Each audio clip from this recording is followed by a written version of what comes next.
Okay, what is up, guys? What is up? So apparently this game Supervive is like it's super hyped right now, and I'm actually kind of curious about it myself. There's actually 3 videos we're going to be watching today. So remember, all 3 down in the description. Show your support, show your love.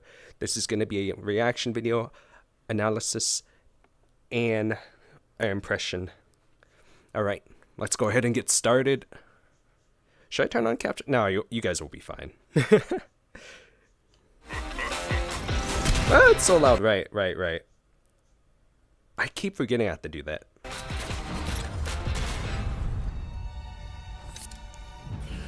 Alright. What's going on? It's like a comic style. She's cute. Wait, I missed it. Let me go back. I missed... She blew ice in his face?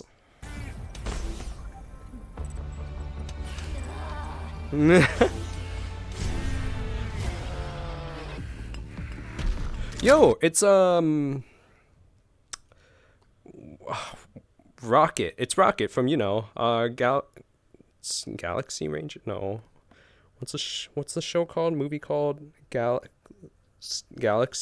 Guardians of the Galaxy. There we go. Wow, I fail.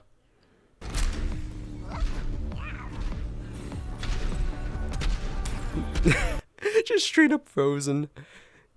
Oh my goodness. What the heck is going on?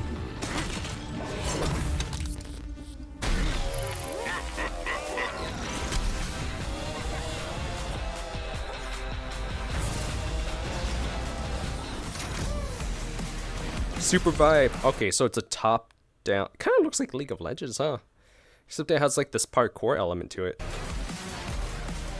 I might be. Oh, wait, you fight in the air? Hold up, what? Okay, there's jump pads as well. And so there's different layers you can fight on. That's very intense, actually. That uses a lot of strategy. Are you kidding me? I wonder if there's high ground advantage. There's definitely dive down advantage, so I guess that counts. Anti-heal. Anti-heal, stunned. That's pretty cool that they show like what effect is happening to you. To some degree.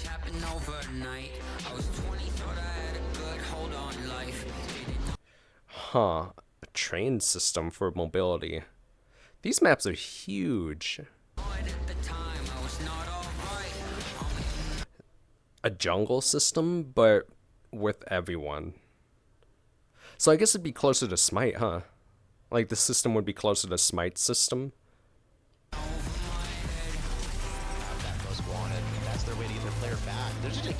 Wait.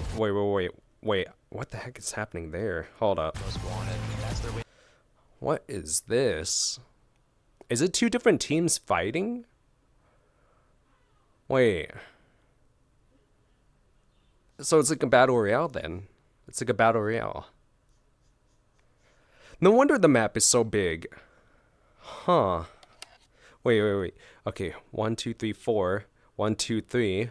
1, 2, 3, 4. 1, 2, 3. Is it teams of 4? Like you go in with teams of 4, like a squad? Huh. And it looks like they can kind of like go and attack each other too. That gap doesn't look too big. So they might just like jump the other team, to be honest. Oh, I was right. I saw him. I saw the guy. I saw him like go over the gap just then. Good for blue here with armor. I have a dagger in there. I'm going in. Turn it. Wait, there's also a shield right here. Okay. So it has the blue zone. I guess in this case, the purple zone. The danger zone. The ouchie zone. The you don't want to be there zone. This actually looks great. I'll have to get my friends back together to try this out. Would you guys like that? If I did like a gameplay moments or something, or maybe clips, maybe even a short of us playing this, instead of just me talking about the game and my impressions of it like throughout. Let me know. Instantly taking out 2 players. Yeah, making the play up century. Let's go, baby. Ooh, okay, so that's a thing. You could just push them into the pits. Let's go. Let's go, baby. Okay, so stun, group, and push. Yep.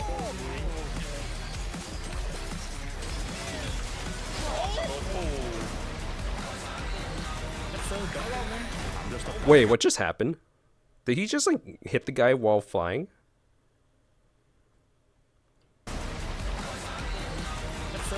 Ooh, yep.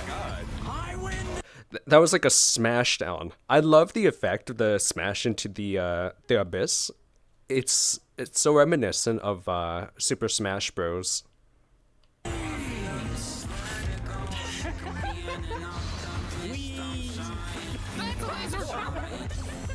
Okay, good to know. Lasers are very, very, very evil. I wonder if you can revive though.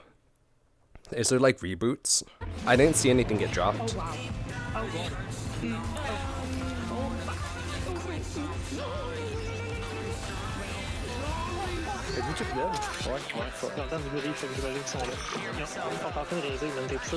That's intriguing that there's a sight zone. So like you have to be at a certain distance to see. I like that actually. That's really cool.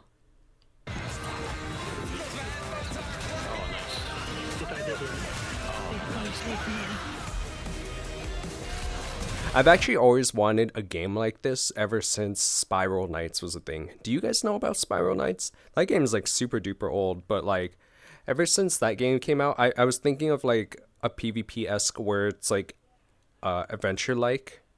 I couldn't think of the theme at the time because that game is like so old, and I don't think the words Battle Royale even existed, to be honest. But during that time, like I was like, something kind of like this would have been nice. And I'm glad it's around now. Supposedly. It's still not out, but it's coming out soon. Open beta soon.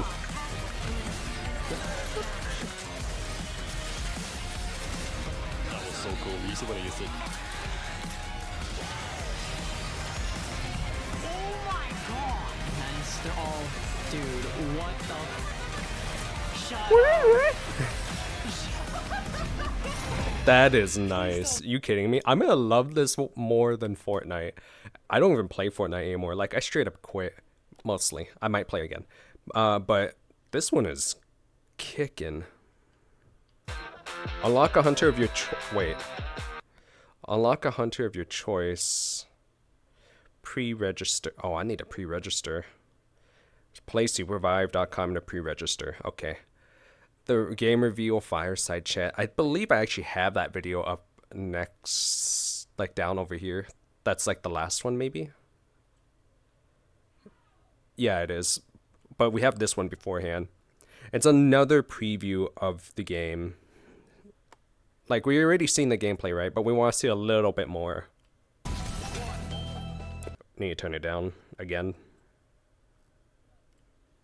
From the outside Okay, a little higher than that.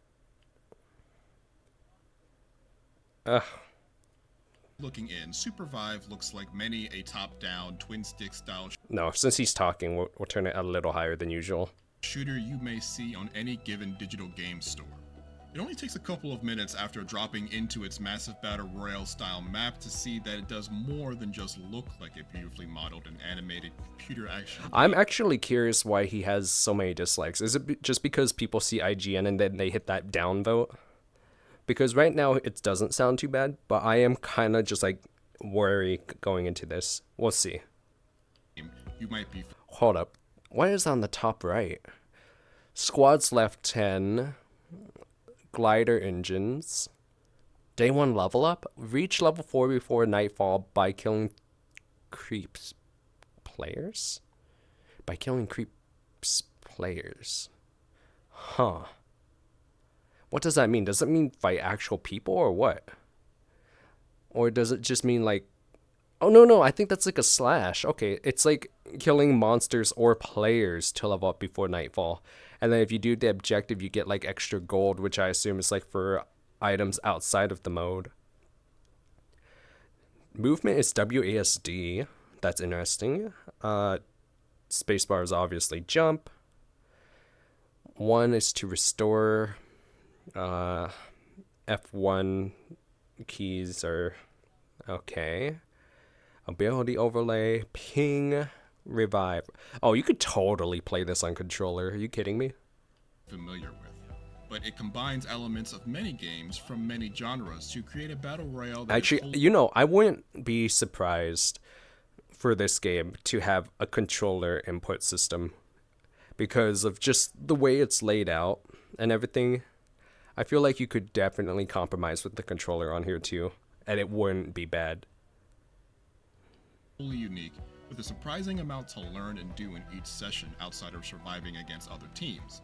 Clashes against enemies are frantic thanks to the big emphasis on fast and varied styles of movement and cleverly designed characters with abilities that interact with each other and their surroundings in far more interesting ways than just... It honestly does sound like one of those things where, like, the map isn't gonna be the most important aspect.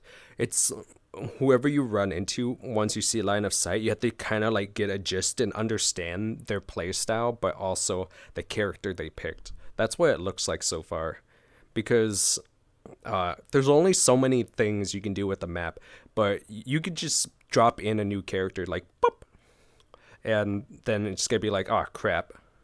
But learning a map thing is a bit, it's like you learn it and then you know it for a while, but then when you're going against a new character, it's more like you only get chances to learn it. And it's going to take longer to learn it because you don't get to interact with it as much unless you actually get the character yourself, but that's a whole nother story. Just dealing damage.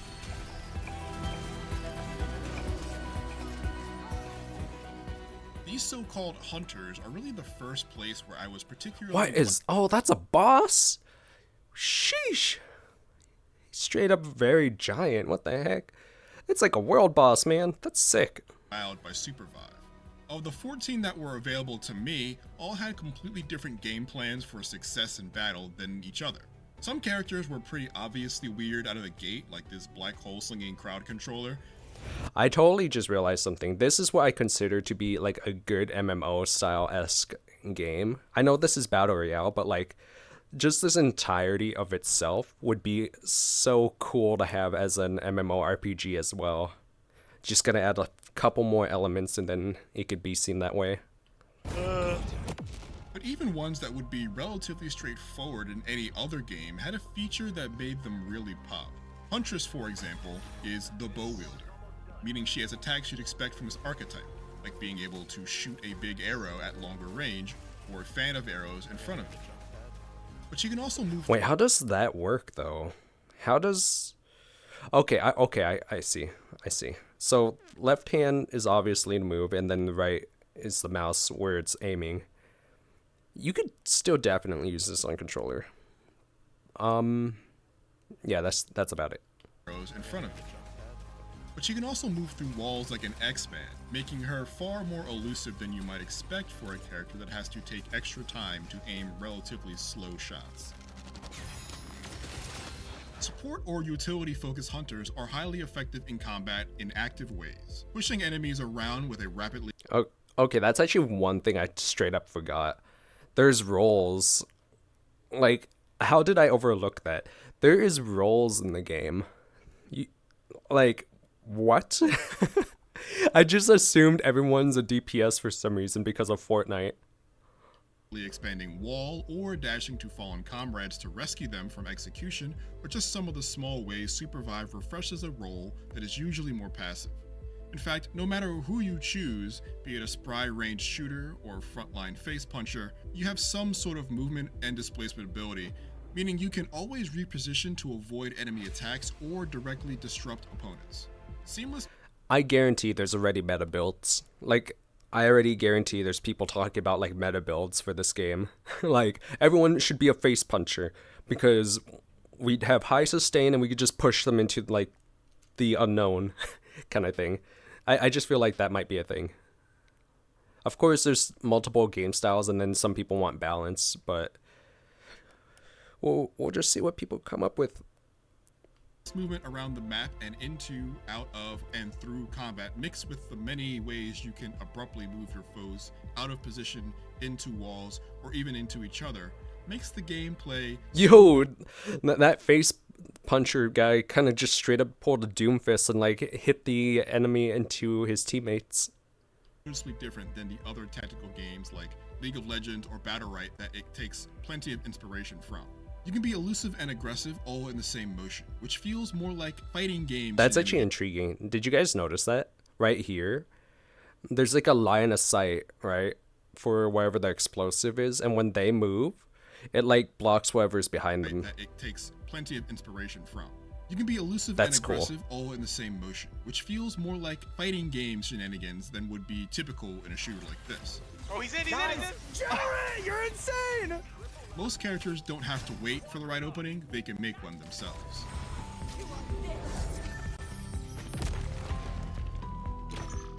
Before you even get into That's actually pretty cool. The execution system looks nice. I don't think a lot of people are gonna use it if it's like a big battle, obviously, but like, I think that's pretty cool. What would intrigue me is if the execution system doesn't have like invincibility frames. So like someone could just come by and be like, oh look, that person's trying to execute that person. Whop! And then, you know, knock them out. open combat with enemies, you'll likely have to find them first. Supervive's huge map is dense with regions that are hiding treasures within them. In the sessions I had, after choosing a location on the map, there was always a small recon period where we had to check out the Okay, so it starts off as a opportunities to get loot or experience. Bus. Our first few encounters Fortnite were bus. usually groups of NPC monsters that either roamed around locations or were camped out around corners, waiting for unsuspecting players. Rarely were these monsters more than a nuisance on their own. But I guess I higher should probably talk about the bus, huh? Okay, we'll go back to the bus moment. So, right before you drop in and stuff, huge map is dense with I'm gonna try to regions pause that are on it. hiding treasures within them. In the sessions so right here on this kind of map, like the bus system, I find intriguing. Some games where you kind of just like choose a location and stuff kind of blows, but having a more like somewhat more predetermined, like where's good and where's not, just giving more choice to the game and not just the player makes it more gives you a higher chance of like running into people, right? Like less stale places and like not everyone trying to go to the exact same one spot all the time. But the fact that like the map moves and stuff would be pretty cool. I think they should actually make it a bit smaller, maybe, or maybe that's like the entire zone. I have no idea how this thing works, but what I do know is when you jump from the ship, it kind of goes from there to spreading out, but not all the way to like the other side of the map, for instance. I had, after choosing a location on the map, there was always a small recon Okay, period yeah. where we had to check Yeah, out okay, so it looks like there's not a system where you could just kind of hold glide and go to the other side. It looks like that is like the whole spot that you can get to within the time limit of when you launch out of it. the surroundings for opportunities to get loot or experience. Our first Yo, few he just encounters did a funny emoji. were usually groups of NPC monsters that either roamed around locations or were camped out around corners, waiting for unsuspecting players. Rarely were these monsters more than a nuisance on their own, but higher level bosses can test your team's power, Yeah, wait, what just happened there? Like, I noticed it earlier, but waiting for that world boss, I don't know if Really he were these hit them. monsters more- I don't know if that world boss hit them and then they flew off, or they flew off because the world boss is dangerous. more than a nuisance on their own, but higher level bosses can test your team's power. In any Okay, it kind of looks like the boss hit them. Alright. mob camp that gets wedged between a fight between enemy teams can be a consequential factor in them. He's blocking the door. The map has a day and night cycle that makes monsters appear more frequently at night and levels them up in the morning, making longer games that much more dangerous in theory. In practice, they were rarely more than just ways to keep above the loot and level. What I find interesting about this concept of the game, with like making the monsters harder overnight to day kind of thing, or during the day for night, I find it interesting to the point where it's like, okay, so you can't really pull the Fortnite where someone hides all game until the end. You kind of have to actually be active while playing. So that's actually intriguing, and I hope this plays out well for them. Level curve without killing other players. When you aren't trouncing the local wildlife, you can also find some important points of interest on the map that can be super valuable. Bonfires are early game hubs that allow you to repair your shields and upgrade items. You have to repair and stuff? Oh, that's disgusting. Wandering the map, you can also return to them with the press of a button to regroup. Vaults were often a top priority too, as they held top tier gear so long as you could survive the test that they'd spring on you. Wait, so there's a recall system to a base? I have to hear that again. Killing other players. When you aren't trouncing the local wildlife, you can also find some important points of interest on the map that can be super valuable. Bonfires are early game hubs that allow you to repair your shields and upgrade items. Bonfires, okay. So you do have to find it. It's not a base exactly. When wandering the map, you can also return to them with the press of a button to regroup. Vaults were often a top priority too, as they So you can return to it as long as you claim the bonfire then. That's why I assumed they mean. held top tier gear so long as you could survive the test that they'd spring on you to unlock them. Passive gear can be a bit confusing without putting a lot of reps into Supervive to figure out the best stat combos for your character, or getting advice from developers like I did. Active gear can come in many forms, like building walls that only your squad can shoot through, summoning critters to do your bidding. Yeah, I will say this game has a lot of in-depth features and like stuff all to build like a character. It's like it has all the elements of an MMO, except it resets at the end each time. It's like very miniature season wipes on a higher frequency. Or creating a giant cannon that rolls out giant cats whose purpose is yet to be determined. I really like finding new items. Maybe you can accessible push enemies with over it, who the knows? course of a match. But that's another thing that's hard to optimize without many matches under your belt. The map itself, besides being filled with a smattering of different environments like desert sands, dilapidated ruins, and snowy hills, is broken up into islands separated by gorges that will lead to your death should you fall down them. When Unfortunate. exploring, there are sims to navigate thanks to a glider with a generous float time. A simple double jump feels like an Evel Knievel stunt when enemies are around, as one touch from them will send you crashing out of the air and into oblivion. Oh, I can't kill him. No, no. Really? When you're downed on solid ground, you're turned into a wisp as you await either revival. Wait, does that work? Wait. So if you double jump, even when it's not a ledge, it As happens? one touch from them will send you crashing out of the air and into oblivion. Oh, I can't kill him. No, no, no, no, no. Really? What the? Huh? That's wild. When you're downed on solid ground, you're turned into a wisp as you await either revival or a more concrete death. And though you can't be harmed by enemy attacks, you can be shoved around, making you an easy target to get kicked off of ledges. Lots of fights either start as one team attempts to strategically fly into a landmass while another hogs the edges to keep them away. And many fights end with one team attempting to shove another into the void. Honestly, sounds about right. That's what I was thinking when I was talking about the face puncher team. This, mixed with the maps being littered with walls and multi-level plateaus, meant that simply strafing That's around actually kind of cool. Just like natural barricades. on one another in a pitched battle on even ground was more rare than pushing each other around into obstacles and using them as tactical opportunities to pick each other off. It was very uncommon to see two or more teams tussle without any members of each side getting picked off. Nice. Getting killed was a pretty common occurrence, but there are so many ways to get revived that I never felt like I was condemned to twiddle my thumbs and watch the rest of the game for very long. Interesting. That recall is the revive system. Common occurrence, but there are so many ways to get revived that I never felt like I was Down and condemned already to twiddle my recalling. thumbs and watch the rest of the game What for the very heck? long. This always meant that if you left even a single member of the team standing, that they were a team reviving beacon or a most wanted takedown away from putting their whole team back on the map and evening the odds. For me, a That's person who actually is really generally cool. pretty average at battle royals, this is a great and forgiving way to give me as many chances as possible to redeem myself. So it's more like you have to team wipe in order to destroy a squad. I actually like that. That's actually really cool. Welcome. You pretty much have With to only ace. an hour or so of rounds under my belt, I still have a lot to learn about Supervive. It's a battle royale full of ideas, and some of the inspirations are pretty easy to identify. Many games like it have big maps with hotspots worth fighting over for high-level loot.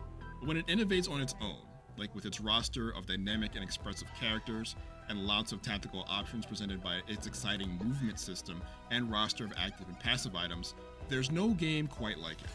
I'm coming, Jared. One more. Yes! Honestly, and that's what makes the game good. Or at least looks good. I still haven't played it. Woo! If you're an Apex Legends fan who loves the unique flavor individual characters bring to a standard FPS, or an Overwatch fan who loves objective-heavy team play, or a League of Legends fan who values tactics and their team-based skirmishing, you might want to spend some time with Supervive's first big open playtest, running now until July 7th. Wait, what do you mean now until July 7th? Hold up. What? Until July 7th? What? What are you talking about? Huh. Wait, did I miss it? Hold up. What is today? Guys, hold up. July was... Wow, I straight up missed it. Alright, okay. Okay. I missed the open beta. Good to know. I'm late. Be surprised, as I was, I'm so to late. find so many core concepts of seemingly unalike games meld so well into one colorful package. For more on the latest upcoming games, don't miss our recent previews All of right. Arena Breakout. Next one, because this is just something else entirely. Last one, guys. Last one. Executive producer of Supervive. What? I really need to look at the bottom left corner. Welcome to another one of our Fireside chats where I cover big changes in the upcoming playtest and check in on where we are in our development journey. Let's hit that last point first. How we doing? Coming out of last month's big reveal and playtest, I'm happy to say that it all added up to a big success. A fun stat, more hours of Supervive were played in 1 week than all Project Loki playtests over 3 years of development. Dude, that is great. Congratulations, guys. A lot of Supervive. There's obviously other data points we're considering, but long story short, we're hyped and we want to get to open beta as soon as possible. But have no fear, we don't want to stop playtesting even if it gives us more heads down time. Longer playtests do happen to be a little disruptive for development, so we have a compromise. We're going back to 3-day playtests, but this time we're adding an hour to each. Hold up. Wait, what'd she call it? 3-day playtest. Huh. A time though. That blows. I'm not gonna go to it. Putting EU and NA back to back. We're also scaling up Not our going load to those testing, things. which means moving forward, Although it's already too all late, I'm NA sure. and EU referrals are guaranteed to get in. So if you've been waiting to try Supervive, go find a friend or make one on our Discord and you'll be on your way. We've also refreshed our onboarding for this playtest, so it'll be a great time to check things out. All up, we want to make it as easy as possible to try Supervive because playing is believing. This playtest, we're doing a big cosmetics test, including giving everyone a bunch of Theorycraft coins and Vive points to spend, with a rotating shop every day. Okay, so that clearly means, like, it's gonna be wiped by the end of this, so go wild. These aren't permanent, sorry. It's more to test the functionality of the system and to see what kind of content you're interested in. With this test, it's probably worth talking about our business model overall. Supervive is going to be free to play, so it's easy to try us out and bring in your friends. We're also committed to not selling power. You'll be able to hit the top of any leaderboard without ever spending a cent. We like this business model. I mean, top the leaderboard, more like you're gonna have to travel to some location that has 0 ping, right? And then play there. Because you can show your enthusiasm and support in 2 important ways. Play however much you want and buy whatever you think is cool. At least that's what my friends complain about all the time. You need to have 0 ping in order to be top of the leaderboard. But I don't know. What do you guys think about that? I'm actually curious. Let me know. We deeply appreciate all of you who support us either way, and we like that to be a sustainable business, we gotta win at both. Make a great game, sell some sweet cosmetics, use what we earn to make the game better. How hard can that be? Getting back to the cosmetics test, you'll be getting about $40 worth of currency, and the skin pricing you see will be roughly what we're aiming for in open beta. You'll also I assume the 1,300 is like $13. We'll see. notice you can upgrade your skins with Vibe points to add things like unique variants and finishers. Vibe points will primarily be earned through the paid battle pass. at Desperato's launch, cute. although we're still figuring out where else we can put them as incentives. There's also a rare collector's edition of each skin after unlocking all variants. Super curious to see what y'all spend your fake currency on. Just don't get too attached because Okay, so that's interesting. So some people are gonna just do it, buy each of the same cosmetic in different tones in order to get the ultimate version, I guess. I think that's kind of bad for... I think that's kind of lame, but also I see what they're getting at. Like, it could work. we are doing a full inventory and hunter reset after this playtest. Heads up, your settings and keybinds are going to be reset this playtest. We're shipping some new default controls that should feel more natural if you're coming in from other games. What the heck? I know some of you veterans may have already gotten used to your keybinds, but honestly, try out these new ones. It's better. Oh, we also saw a suggestion to let some hunters auto-fire their primary attack by holding down LMB and thought it would be a good idea, so Jewel, Shiv, Bishop, and Void can now do that. Something we think differentiates Supervive from a standard battle royale is how much macro strategy and information game there is at any point in time. But if you're a new player, a lot of that strategy or information can be hard to access because stuff is buried in unintuitive systems, like tracking icons on the mega map. That map is so clustered that it's kind of hard to determine what's what. But to be honest, all the parts that's like outside of the blue, I think you would ignore since you can't land there anyways. But you could definitely like take your time and like understand what each spot kind of is. So when you do go to somewhere nearby, you can kind of make your way there, I guess, if that makes sense. Like if you kind of just know and experience the game, you'll be able to figure out like which path you want to take after landing. But it won't be like your first destination. We do see experienced players tapping into that strategy game at a high level, so getting everyone to that understanding is really what we're trying to address. Basically, we can do a better job of pointing towards our strategic systems with cleaner information, as well as breadcrumbing more things to do through level design and objectives. So there's a big set of changes coming in this patch, starting with dialing up our audio distances and adding more audio information. Footsteps, gliders, chest openings, vault failures, and Actually, that's interesting. I didn't notice that until just now. The fact that like there's right behind you, the sight becomes smaller, so it's gonna be easier for people to sneak up on you. That's just gonna make me want to like spin my camera like whoop, whoop, whoop, whoop, whoop, whoop, like all the time. drills can now be heard from further away. Also, we've made some big level changes to add more choke points, with many of those points having unique material to hear where enemies are coming from. Speaking of level design, we're moving resurrection beacons around to be more prominent and risky for reviving teams, and reintroducing a new point of interest, the Forge, which lets you repair armor for free now, but makes a lot of noise while doing so. Oh, that's actually a really cool system. That's a good one. We're also introducing more objectives to pursue throughout the game, like Night 1 bosses, who will drop unique, powerful pieces of equipment that can outright change your team's strategy, like the multi-tool, which lets you pick up base camps and repair ruined beacons for free. Or the emergency boots, which will instantly spawn an emergency platform under your feet when you touch any hazard. That's cool. The fact that they can pull something like that off, like, I wonder if lag would make it so like that doesn't work and they just fall into the hazard. I am so curious. If anyone that's already played this and also happens to have lag, please let me know, because that's one thing I really want to see.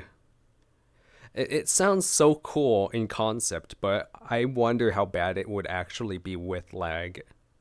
All of this might sound like a lot of new stuff, and it is, but it's all explicitly aimed at dialing up the strategic tension of Supervive, getting you more aware of what the lobby is doing, and vice versa.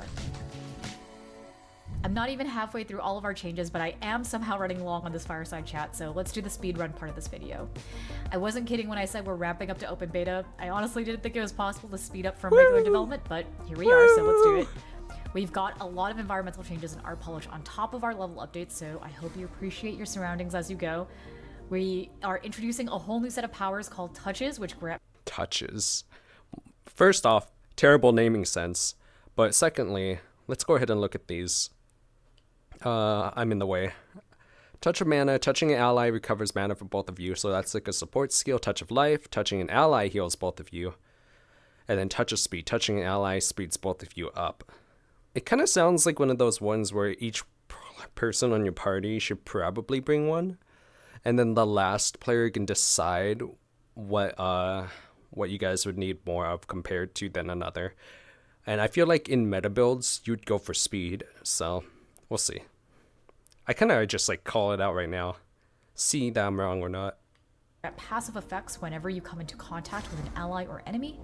3 new storm shifts are coming into this playtest: Berry Season, Home Bases, and Mythic Armor. And finally, we've got Mythic a pile Armor. of UI upgrades with things like new health bars, updated crosshairs, menu updates, and more, and a lot of new VFX, so it's all coming together. Nice. Okay, I'm getting back to work. Thanks for watching, thanks for playing, and see Yeah, bye. you all in this next playtest. That's awesome. That's really cool. I'm excited. I'm not going to make it to the playtest, but I will make it once the game comes out. I am curious how bad it is when there's lag and stuff. Like, I want to test out the, boots, like, so badly and all that. I just want to see how friendly this game is to people that are, like, living casually and don't have, like, the best of the best internet. And then those that are, like, 0 MS, I've moved out here just to be competitive kind of thing. You know what I mean? I want to see both sides of the spectrum. But yeah, if you guys enjoyed this, let me know and I'll try to cover more of this. But until then, I'll see you guys next time with other content. Peace.